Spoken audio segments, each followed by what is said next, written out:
हाल के दिनों में वैश्विक सिनेमाई उद्योग में हॉलीवुड पेशेवरों द्वारा कम पारिश्रमिक और असह्य कामकाजी परिस्थितियों जैसे मुद्दों को उजागर करते हुए हड़तालें आयोजित की जा रही हैं। परंतु कम ही लोग जानते होंगे कि बॉलीवुड भी एक समय सड़कों पर उतरने को विवश हुआ था और कारण थी कांग्रेस पार्टी। नमस्कार, स्वागत है आपका टीएफआई पर। और आज मैं अनिमेश पांडे उस अवसर पर प्रकाश डालूंगा जब बॉलीवुड अपने अधिकारों हेतु सड़कों पर उतरने को विवश हुआ था। कहने को मेन स्ट्रीम बॉलीवुड सितारों को अक्सर सामाजिक मुद्दों में सक्रिय भागीदारी की कमी के लिए आलोचना का सामना करना पड़ा है, परंतु ऐसा हमेशा नहीं होता। अक्टूबर 1986 में महाराष्ट्र सरकार द्वारा फिल्म टिकटों पर लगाए गए अत्यधिक कर के विरोध में फिल्म उद्योग एक साथ खड़ा हुआ। इस अभूतपूर्व एकता ने अपने अधिकारों के लिए लड़ने की उनकी प्रतिबद्धता को प्रदर्शित किया।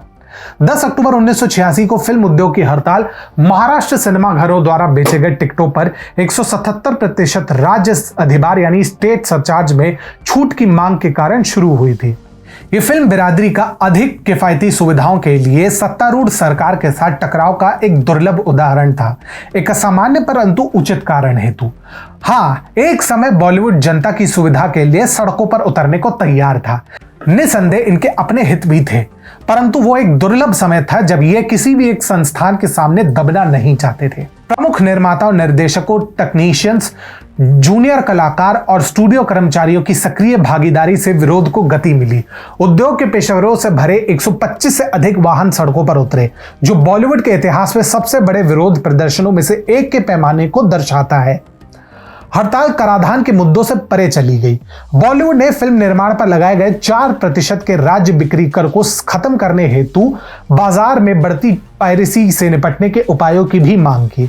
इसने अपने हितों की रक्षा और रचनात्मकता को संरक्षित करने हेतु उद्योग की प्रतिबद्धता को प्रदर्शित किया। बॉलीवुड की एकता तब स्पष्ट हुई जब दिलीप कुमार, राज कपूर, विनोद खन्ना, सुनील दत्त, संजय दत्त, धर्मेंद्र, अनिल कपूर, राकेश रोशन, स्मिता पाटिल और हेमा मालिनी जैसे प्रतिष्ठित हस्तियां भी विरोध प्रदर्शन के लिए एक साथ आए।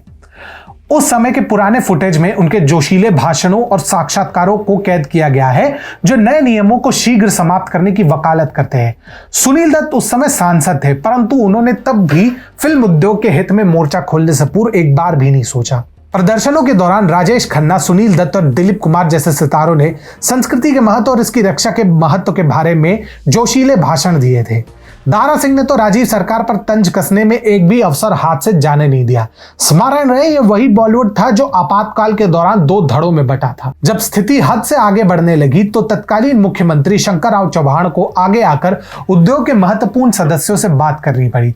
इस समय फिल्म उद्योग के समर्थन में बाल ठाकरे तक आगे आ चुके थे और अब कांग्रेस और भद्द नहीं पिटवाना चाहती थी। सुनील दत्त और अमिताभ बच्चन, जो उस समय दोनों सांसद थे, उद्योग के प्रतिनिधियों सहित 6 घंटे की बातचीत के बाद महाराष्ट्र के तत्कालीन मुख्यमंत्री एसबी चौहान के साथ एक समझौते पर सहमत हुए।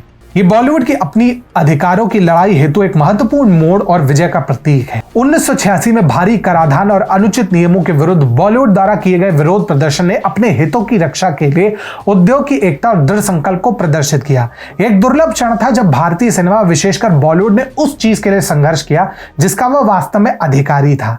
यह ऐतिहासिक घटना महत्वपूर्ण कारणों के लिए उद्योग के एक साथ एकजुट होने की क्षमता और सकारात्मक बदलाव लाने की क्षमता की याद दिलाती है।